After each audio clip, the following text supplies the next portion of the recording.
Okay, so God came, and nobody knows the time of the hour, right? So God, He don't come to me with time and hour, but He come to me with seasons. Like He speak to me in seasons, dealing with whatever going on. So with this right here, God came to me, and He said, I'm not gonna take you until all your kids are at peace with you being gone. He said, I'm not gonna remove you before that period. He said, all your kids will have to be like, okay, my mama lived a good life. She can go on to a better place. He said, until all of them come into this agreement, you here to stay. Like, I'm not taking you.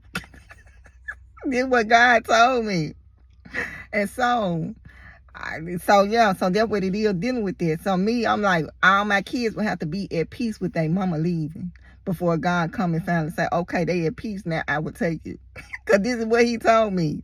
So I was talking to my oldest daughter, and I told her, based on the pace of my baby daughter, I'm going to be here forever. That girl taking baby steps with me. I ain't told my kids this revelation. The only one that know this revelation is my oldest daughter. But I ain't told my kids this revelation God told me. I ain't told them the revelation and what to look out for. My older daughter know. But my other kids, they don't know. So I was telling them, I was like, look, I think the reason why I'm here so long is because that baby girl, she taking baby steps out here. She barely want to get out the bird nest.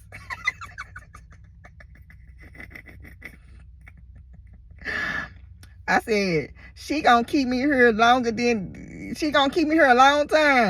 Cause I'm here, I'm getting them support, I'm pushing them, making sure everybody good, y'all can function in the real world. I said, but that baby girl, she'll take her precious little time. I said, she gonna be the reason why I'm here so long. My older daughter would laugh. I'm like, cause if God said all my kids gotta be in alignment with me, and be at peace with me leaving before He actually take me, that young girl, yeah, she gonna be the reason why I'm 150 years old. Cause she ain't gonna be at peace yet. But that's what He said. So I'm here to stay. So even though I do talk about death and stuff like that, you do need to like start speaking and just preparing, just like Jesus in the Bible. Jesus, when God gave Him that time and that it was time to go, Jesus prepared His disciples. He used to speak in parables and speak on His death and speaking on being without Him. Like He would send clues to let them know that His time is up and that He's not gonna always be physically around them. Like He was preparing them when that time came. So I think you do have to kind of prepare your loved ones for when it's that time to go, because Satan, he's going to use your grief as an opportunity.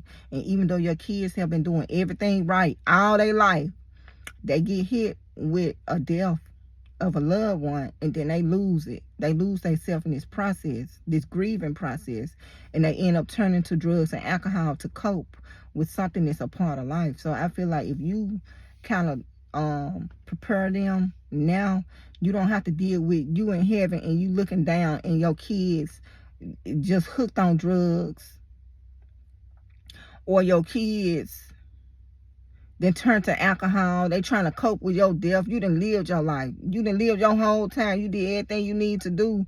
And them, they can't cope with the fact that now you have to move on to the next level. And they suffering on earth. And Satan is using this as an opportunity to attack your loved ones. So I think if you prepare them when the death finally happens, they won't be so distraught and lost and just trying to figure out and blaming God for a good thing, really. If you're going to heaven, it's a good thing. Now, if you ain't going to heaven, I don't know what to say to y'all. But if you're going to heaven, then it's a good thing. But I think you just need to, like, our society don't prepare people for death. And a lot of people that, like, fall off and just hit the rock bottom is during the time of a loved one dying. They be like, my grandmama died. But, I mean, we all do know that you live and you die, right? Like, we do know that you got a grandmama and the life expectancy is maybe 120 at the most, and your grandmama is 80 years old. Like, what do you expect to go on? I mean, like, how can you lose it and they live a good life? Like, they lived all the way up to they were like 80-something years old. And then you, boom, they die. And then you turn to drugs and alcohol. Like, oh, I can't live without my grandmama. Like, your grandmama didn't live her life. She like 80, 90, 100 years old. And you suffering, or you didn't turn to drugs and alcohol to try to cope with somebody that had lived way beyond many other people that have lived on this earth. You have to find a proper way to cope and just start speaking on it now while you're living, so that when the time do happen, that it'll be a closure and they'll be at peace with everything that's going on, instead of just feeling this uneasiness. And Satan is going to have his way with people when they grieving. Like, I'm telling you this now. Like, that's a weapon to Satan. That's one of his biggest weapons right there. A loved one that God called. Satan step in right then. This person lost the stride. This person that lived to be 50, 60, 70, 80, 90, 100 years old, God and called them home. And you out here sprung out on drugs and alcohol because you can't cope with the fact that this person didn't live, and now it's time for this person to die. And we know that everybody got to experience death. Like, we already know this. We know that everybody got to live. And at a certain point, everybody will have to die. This is something we all will have to go through. So, properly prepare your loved ones. This is what God is telling me. Properly prepare them. You do daily at a time. You don't have to hit them head on with this. Because Jesus did not hit his disciples head on with him dying and leaving. He spoke with them. He interacted with them. He gave them, he mentioned what was going to be going on, little stuff here and there. So I think that we owe that to our loved ones, to prepare them for the fact that we will be leaving. We will be leaving. Like, you have to prepare them for that. So I do. I prepare my kids. I do. You got to. I don't see you just, I don't even think it'll be right for you not to prepare them. And then Satan have his way with them. You in heaven looking down at them like, dang, they did so good. They passed all these tests, and then as soon as I die, then boom, now they going through all these struggles. Now they dealing with all this coping mechanism, like they just done lost it over something that's a natural part of life. The Ecclesiastes, you should live and you should die. It's a time to live. It's a time to die. It's a time to plant. It's a time to grow. It's a time for harvest. It's a time to laugh. It's a time to cry. It's a time for sorrow. Like, it's a time for everything. So I think we need to properly prepare them for that, instead of just like pushing it on the back burner, because it's going to do more harm than good if you don't properly prepare your loved ones. Like, it's just going to do more harm than good in the long run. And you don't want to deal with them battling addictions and all kind of stuff going on for a natural process that nobody can control, because this is God and the cycle of life that God got us on. And I feel like you just not doing your due diligence. You just leave your loved ones in the dark and don't properly prepare them for what to expect. Like, don't be like, for what to expect. So properly prepare your loved ones. This is what God's telling me. Properly prepare them for death, for the unknown. See, they get this fear of the unknown, and Satan feed off that fear. So you got a fear of the unknown, and then Satan can use this as a weapon, because the fear is of him. So now he's going to use this fear of the unknown, and it's going to, have a negative impact on your loved ones. So prepare them for the unknown, so that it won't be a fear come up on them when this happens. Okay, God. Okay, I'm speaking on that. Just prepare your loved ones. My daughter, she take her precious little time. She take her precious little time. Me, I'm here just for my kids. God has kind to me a while back. Jesus kind to me and asked me, was I ready to go? Some years ago. And I was like, no.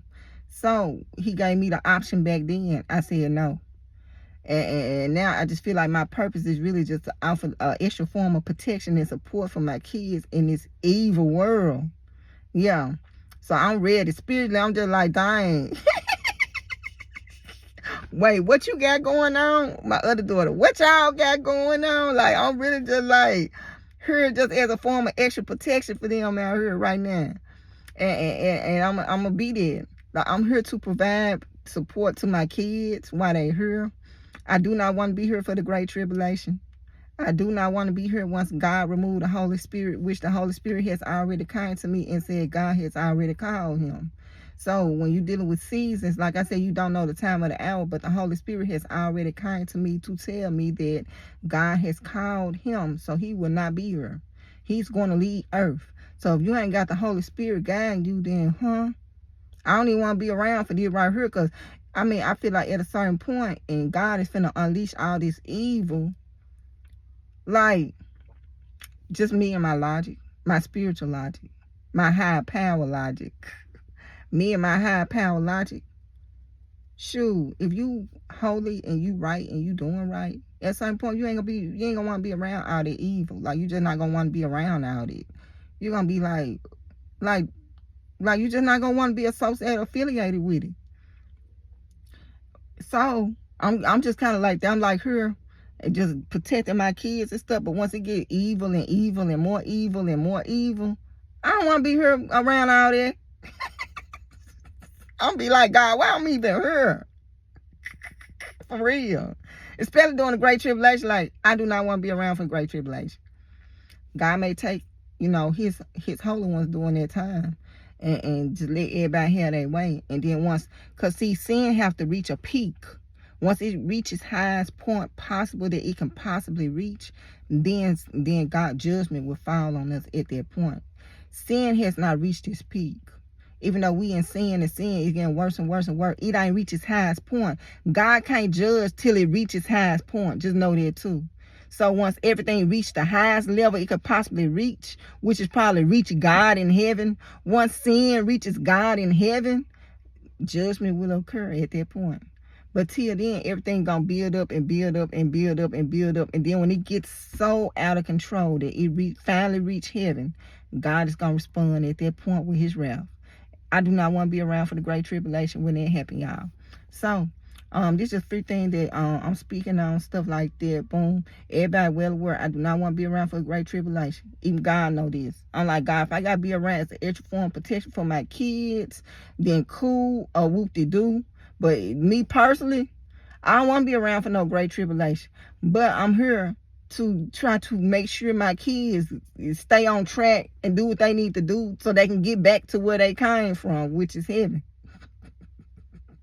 I'm trying to make sure they stay on track out here. That's my whole purpose. I don't got no other reason to even be here unless God got other stuff he want me to do for his kingdom while I'm on earth. But other than that, I'm like, why I'm here? Okay, y'all. I'm going to let y'all go. Y'all enjoy y'all day and y'all be safe.